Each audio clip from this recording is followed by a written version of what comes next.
महाराष्ट्रातील लोकसभेच्या तिसऱ्या टप्प्यातील रत्नागिरी आणि सिंधुदुर्ग या लोकसभा मतदारसंघासाठी बघितलं आपण तर मतदान उद्या 7 मे रोजी होणार असून प्रचार आजच्या दिवशी सर्व निवडणूक यंत्रणा जी आहे ती कामाला लागली असून बघतोय आपण प्रत्येक मतदान केंद्रावरती मतपेट्या आणि अन्य सुविधा पोहोचवण्यासाठी सर्व कर्मचारी जे आहेत त्यांची लगबग आपल्यास इथं दिसून येत आहे। कणकवलीच्या विद्या मंदिर हायस्कूल पटांगणावर बघतोय की कणकवली विधानसभा मतदारसंघातील सर्व मतदान केंद्रावरती पोहोचण्यासाठी मतपेट्या आणि अन्य सुविधा पोहोचवण्यासाठी इथं सर्व नियुक्त कर्मचारी जे आहेत त्यांची लगबग इथं आपल्याला दिसून येतोय। आपण बघतो इथं की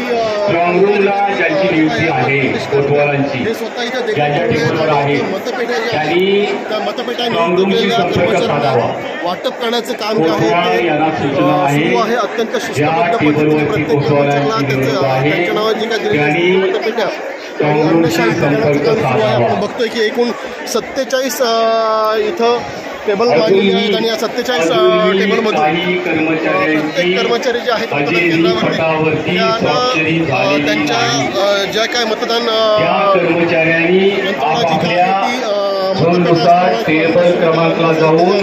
ते देण्याचं काम सुरू आहे। हजेरी पटावर स्वाक्षरी करावी कर्मचारी जे आहेत व आपल्या केंद्राध्यक्षांशी दिलेल्या मोबाईल क्रमांकावरती संपर्क साधावा। विचार केला असता आपण जवळपास एकूण 1500 कर्मचारी जे आहेत ते काशीराम जे नाईक आहेत मतदान अधिकारी त्यांनी मतदान केंद्राध्यक्ष भुजंगराव हिरामणी यांच्याशी संपर्क साधावा।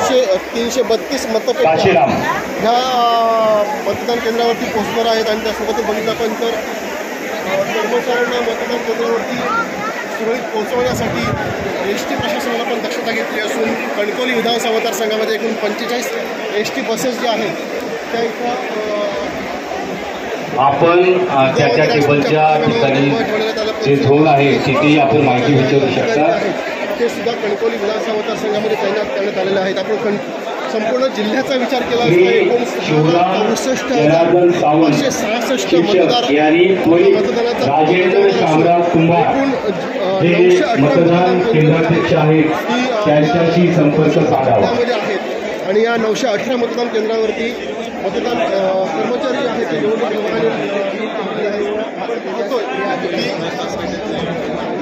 ते कर्मचारी आपल्याला नियुक्त केलेल्या केंद्रावर जाण्यासाठी इथं बघितलं आपण तर मतपेट्या ज्या आहेत ते हातात घेऊन आपल्या ठिकाणी प्रस्थान करताना संपर्क आपण साधायचा आहे। एखादा कर्मचारी नसेल तर पर्यायी व्यवस्था देण्यात येईल, परंतु तोपर्यंत आपण केंद्राध्यक्ष सामान घेऊ शकता, आपल्या झोनच्या ठिकाणी जाऊ शकता। झोनमध्ये गेल्यानंतर सामान नेल्यानंतर कुठलंही मशीन देण्यात आलेल्या मतदान नियुक्त करण्यात आलेल्या मतदान केंद्रावरती करायचं नाही आहे याची दक्षता आहे। मतदान कुठलंही मशीन ते घेऊन येणार नाही, फक्त आपल्याला सर्व साहित्य मिळालं की नाही याची आपण खात्री करायची। नियुक्त करण्यात आलेल्या मतदान केंद्रावरती पोहोचण्यासाठी आता रवाना झालेल्या आपल्याला दिसून येत आहेत। एसट्यांची सुविधा सुद्धा आपण बघितली तर इथं करण्यात आलेली आहेत आणि ह्या पेंडॉलमध्ये जवळपास पोलीस कर्मचारी जे आहेत आपल्या मंडपाच्या उजव्या बाजूला नाश्त्याची सोय करण्यात आलेली आहे। पोहोचण्यासाठी नाश्त्याचा लाभ घेऊ शकता, दरम्यान परंतु हजेरी पटावरती प्रथम सही करा। पेट्या असतील म्हणा, मशीन असतील म्हणा किंवा त्याच्यासोबत इतर काही कर्मचारी असतील, काही पोलीस कर्मचारी दिसत आहेत मला, साहित्य घेऊन ड्रायव्हर आणि चालक दिसत आहे, त्यांनी नाश्त्याचा लाभ घ्यावा। मतदान जे आहे ते उद्या वैभववाडीला 7 मे रोजी होणार असून प्रत्येक कर्मचाऱ्याला इथं बघितलं आपण तर कणकवली विधानसभा मतदारसंघातील जे कर्मचारी आहेत जे मतदान प्रक्रियेमध्ये आपला अमूल्य योगदान असं देणार आहेत आणि त्यांची ज्या मतदान केंद्रावर कर्मचारी आलेले आहेत आपण पाठवत पाहू शकतो की इथं बघितलं आपण तर एसट्यांची सुविधा सुद्धा इथं करण्यात आलेली आहे। जवळपास आपण पाठवत पाहू शकतो की इथं बघितलं आपण तर एसट्यांची सुविधा सुद्धा इथं करण्यात आलेली आहे। जवळपास विधानसभा मतदारसंघामध्ये एकूण आपापल्या झोनमध्ये जावं त्या एकूण तैनात करण्यात आले आहेत आणि या एसटी बसेसमधून जोडू नये, अगर बोलू नये, कर्मचारी जे असतील ते आपल्या ठिकाणी की नाही किंवा सामानामध्ये काही कमतरता असली आणि एसट्या सुद्धा रवाना होताना आपल्याला दिसून येतं. बघितलं आपण तर पोलीस कर्मचाऱ्यांची सुद्धा इथं लगबग दिसून येते. कुठलीही काही प्रकार घडू नये यासाठी संपूर्णतः पोलीस अधिकारी आणि कर्मचारी सुद्धा इथं दक्ष आहेत. त्यांच्यासोबतच होमगार्ड सुद्धा इथं तैनात करण्यात आलेले आपल्याला दिसून येत आहेत. आणि बघतोय आपण की मतदान निवडणूक प्रक्रियेच्या पहिल्या टप्प्यातील ही लगबग जी आहे ती आपल्याला दिसून येत आहे. सर्व नियुक्त करण्यात आलेले कर्मचारी जे असतील ते आपल्या नियुक्तीच्या ठिकाणी जाण्यासाठी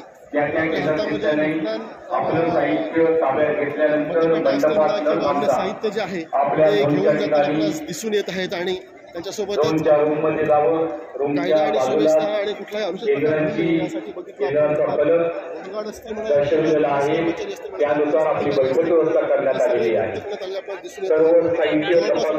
सिंधुदुर्ग जिल्ह्याचा विचार केला असता कुठलंही मतदान यंत्र जोडणं किंवा खुलं करणं करू नये याची आपण दक्षता घ्या. आलेली असून एकूण 6,64,000 फक्त साहित्य बरोबर आहे की नाही याची आपण खात्री करू शकता. आपला मतदानाचा हक्क बजावणार असून एकूण 4,628 अधिकारी आणि कर्मचारी अनुक्रमांक जिल्ह्यामध्ये टेबल क्रमांक 1 व 2 तैनात यांचं साहित्य वाटप पूर्ण झालेलं आहे.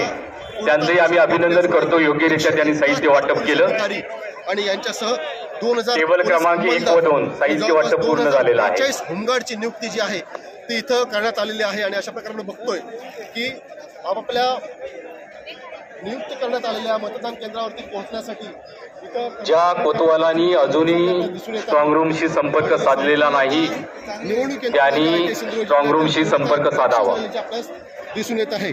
अत्यंत सुरळीतपणे आणि शिस्तबद्धपणे आणि निर्विघ्नपणे निवडणूक मतदान प्रक्रिया पार पाडण्यासाठी पूर्णतः जिल्हाधिकारी किशोर तावडे यांच्यासह जिल्हा पोलीस अधीक्षक सौरव अग्रवाल यांनी कंबर कसली असून संपूर्णतः जिल्हा प्रशासन आपणास या 17 नंबर टेबल आर्या आशिष पोयरेकर पूर्णतः प्रक्रिया शांत आणि सुरळीत पडण्यासाठी सायली संतोष दिसून येत आहे. आणि यशवंत नरहरी वारंग आपला यांनी 17 नंबर टेबलची त्वरित